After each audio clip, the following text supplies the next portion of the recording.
Semangat pagi teman-teman peserta latih semuanya dan salam sehat untuk kita semua. Saya Siti Nur Anissa, Widya Iswara, ahli media di Bapelkes Cikarang, Kementerian Kesehatan. Pada kesempatan ini saya akan menyampaikan materi Building Learning Commitment, yaitu membangun komitmen belajar. Tujuan pembelajaran umum atau hasil belajarnya adalah setelah menyaksikan video ini, peserta mampu membangun komitmen belajar selama masa pelatihan. Dan indikator hasil belajar adalah setelah mengikuti materi ini, peserta dapat saling mengenal, yaitu mengenal diri sendiri dan orang lain, kemudian bisa saling berkomunikasi, menjalin komunikasi yang harmonis, kemudian ada pencairan suasana selama proses pembelajaran, dan peserta dapat membangun komitmen dengan cara identifikasi harapan, kekhawatiran, dan kontrak belajar. Nah, di sini kita akan membangun komitmen pembelajaran dan kontrol kolektif. Kemudian yang terakhir kita akan bersama-sama nanti membentuk organisasi kelas, yaitu memilih kelas, sekretaris, timekeeper, dan membangun kerjasama di dalam kelas. Sebagaimana di materi ini, kita perlu tahu dulu mengapa BLC diperlukan dalam suatu diklat. Ya, peserta latih semuanya, di dalam BLC kita akan bersama-sama mengikuti proses membangun komitmen dari seluruh peserta diklat untuk mengikuti proses belajar baik secara individual, kelompok maupun bersama yang dilakukan secara menyeluruh untuk mengembangkan wawasan intelektual maupun emosional. Dan di dalam pembelajaran di dalam diklat ini kita melakukan kegiatan pembelajaran melalui metode andragogi, andragogi di mana kita mengelola pelatihan orang dewasa itu memang bisa dikatakan gampang-gampang susah ya, sulit, betapa tidak, karena orang dewasa secara empiris sudah menguasai konsep atau pengetahuan dengan caranya sendiri, terlepas dari benar dan salah. Bahkan sekalipun salah, biasanya diyakininya bahwa itu yang paling baik dan paling benar menurut mereka, dan mereka cenderung untuk protek diri dan sulit menerima hal-hal baru dari luar. Oleh karena itu diperlukan strategi khusus untuk membuka dan membuat orang dewasa lebih welcome atau care menerima semua informasi baru. Ada 4 prinsip andragogi. Yang pertama adalah involve adult learners ya. Jadi orang dewasa itu perlu dilibatkan dalam perencanaan evaluasi dan instruksinya. Kemudian adult learners experience. Jadi orang dewasa itu cenderung memiliki pengalaman ya, termasuk pengalaman jika itu salah ya. Nah, ini sebagai dasar untuk kegiatan pembelajaran, sehingga diperlukan di dalam pembelajaran orang dewasa itu lebih banyak ke diskusi ya. Jadi di situ akan sharing pengalaman, sharing experience. Kemudian prinsip yang ketiga adalah problem center. Jadi pembelajaran orang dewasa itu berpusat pada masalah daripada berorientasi ke konten. Kemudian yang keempat, relevance dan impact to learners lives ya. Jadi orang dewasa tertarik belajar hal-hal yang ada relevansi dan berdampak pada pekerjaan atau kehidupan pribadinya. Sehingga di sini peran BLC di dalam kegiatan diklat itu adalah untuk mencairkan suasana yang kaku antara peserta diklat ya, karena mereka datang dari berbagai provinsi, daerah ya, kabupaten kota yang memang belum saling mengenal, dari berbagai background ilmu juga ya, sehingga kita di sini perlu mengenal juga kekuatan dan kelemahan pribadi dari orang lain. Kemudian BLC akan menyiapkan peserta agar dapat berkomunikasi dan bertukar pengalaman secara lebih terbuka, menciptakan suasana belajar yang menggembirakan dan menyenangkan, menetapkan nilai belajar yang disepakati bersama, membina kelompok yang berfungsi efektif dan sinergis, serta bertekad untuk mensukseskan proses pembelajaran secara keseluruhan. Ada 5 tahapan BLC. Yang pertama adalah forming, di mana pada kegiatan ini suasana pembelajaran, suasana dari para peserta latih itu masih dalam nuansa pemahaman persoalan dan masih saling observasi, melemparkan pendapat begitu ya. Kemudian yang kedua adalah storming.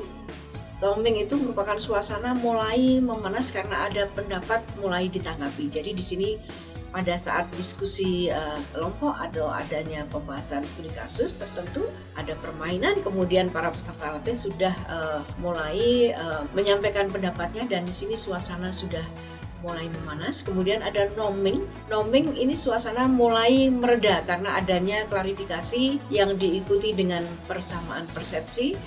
Performing adalah suasana diliputi kerjasama sesuai dengan peran yang telah disepakati. Kemudian transforming ini adalah suasana perubahan atas perilaku dan sikap belajar yang sudah terbentuk. Di dalam BLC kita perlu saling memperkenalkan baik diri Anda ke orang lain maupun orang lain juga ke kita.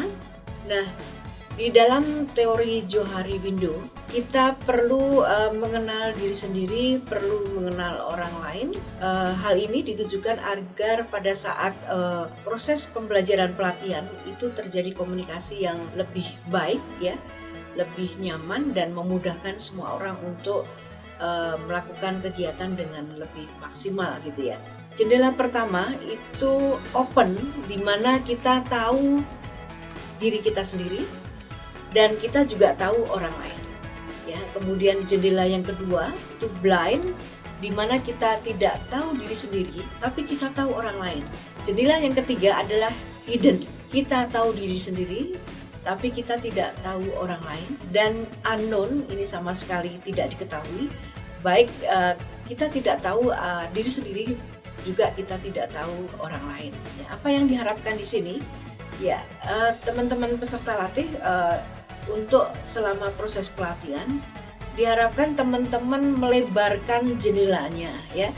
Jadi yang awalnya blind, ya, totally blind, jadi kita mulai mencoba untuk mengenal diri sendiri. Jadi jendela mengenal diri sendiri kita lebarkan, kemudian mulai juga melebarkan jendela yang kita tidak tahu terhadap orang lain. Sehingga dengan melebarkan jendela ini kita akan lebih memungkinkan untuk melakukan komunikasi dengan teman-teman peserta latih yang lain dengan lebih baik begitu.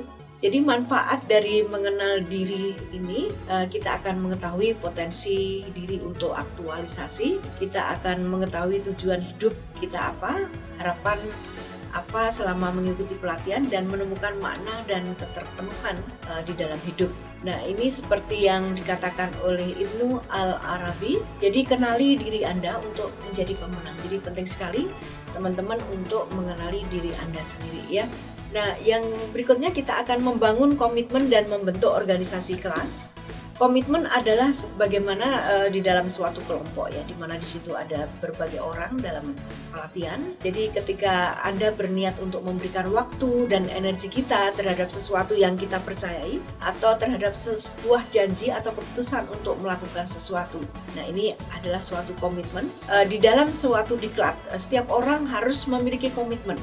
Yang mereka harus mempunyai keterikatan secara sungguh-sungguh untuk mencapai tujuan seperti yang diharapkan di dalam proses pembelajaran. Nah, untuk perumusan komitmen bersama itu dipimpin oleh ketua kelas. Jadi nanti teman-teman akan memilih di antara teman yang lain siapa yang layak dicalonkan sebagai ketua kelas atau president of the class. Kemudian di dalam merumuskan komitmen ini akan disepakati secara bersama, dan ini akan dipimpin oleh ketua kelas tersebut, ya. Untuk membangun komitmen belajar ini beberapa tahapan yang harus dipenuhi. Pertama, kita membentuk organisasi kelas atau kelompok yang solid nanti yang akan membantu di dalam proses pembelajaran. Kemudian menetapkan calon ketua kelas, ya, atau ketua angkatan, merumuskan nama kelompok. Jadi kelompoknya ini akan diberi nama apa, kemudian menciptakan yel-yel kelompok ini akan memberikan energi positif kepada kita semua di dalam kelas. Kemudian merumuskan harapan dan kekhawatiran selama diklat. Jadi nanti masing-masing kelompok bisa mengusulkan harapan dan kekhawatirannya. Kemudian dari harapan dan kekhawatiran yang ada ini akan teman-teman menyusun komitmen belajar selama pelatihan, ya. Pertama tadi kita akan membentuk organisasi kelas.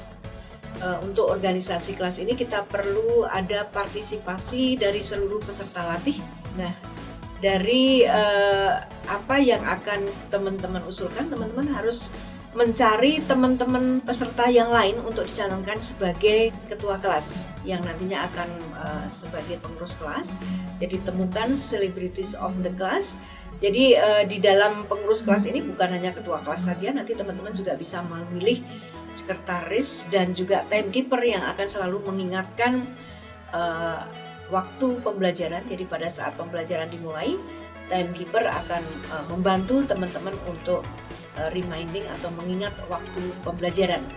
Setelah dibentuk tadi ada ketua kelasnya, kemudian kita membentuk kelompok yang solid di dalam kelas yang nantinya akan membantu teman-teman semuanya di dalam environment pembelajaran yang lebih kondusif.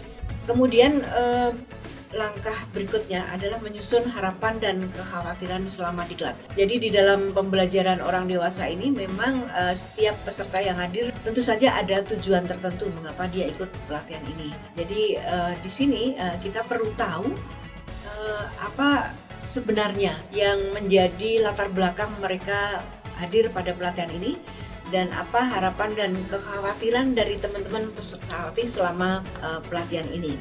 Ya, untuk menyusun harapan, sebaiknya peserta menetapkan tujuan yang hendak dicapai. Ya, ini yang pertama. Kemudian harapan harus lebih realistis ya, rasional, sehingga ada besar kemungkinan untuk mencapainya. Jadi memudahkan untuk mencapainya. Kemudian harapan jangan terlalu tinggi dan juga jangan terlalu rendah, yang rasional tadi.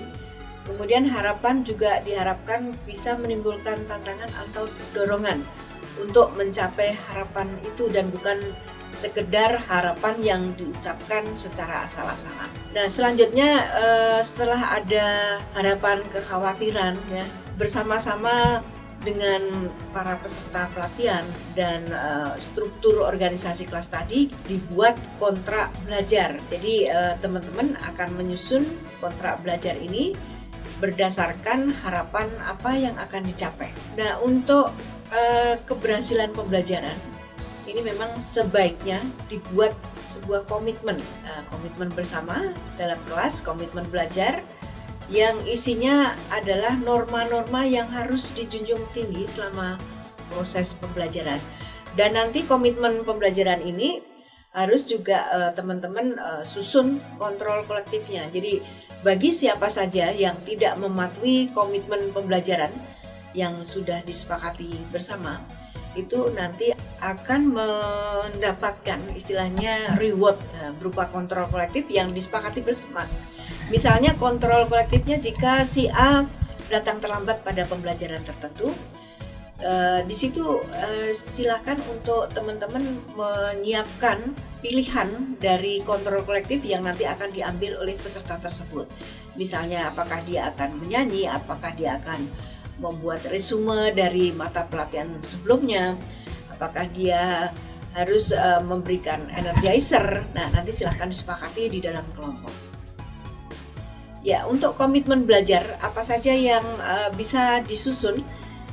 Yang pertama mungkin tentang waktu ya, disiplin waktu, kapan waktu masuk di dalam kelas gitu ya. Kemudian bagaimana dengan penggunaan alat komunikasi? Bagaimana dengan pakaian yang akan digunakan sehari-hari selama diklat? Kemudian bagaimana untuk ibadah, makan minum, kerapihan ya. Kemudian ada tanda peserta atau name tag. Kemudian apakah boleh merokok atau tidak? Kemudian tentang kepentingan pribadi, misalnya dia harus menelpon atasan, menelpon keluarga. Kemudian bagaimana tentang barang berharga. Jadi teman-teman silahkan saja disepakati komitmen belajar yang akan disusun bersama-sama. Ya, jadi teman-teman ada menarik di sini quote dari Imam Syafi'i rahimahullah. Jadi barang siapa tidak mau merasakan pahitnya belajar, ia akan merasakan hinanya kebodohan sepanjang hidupnya.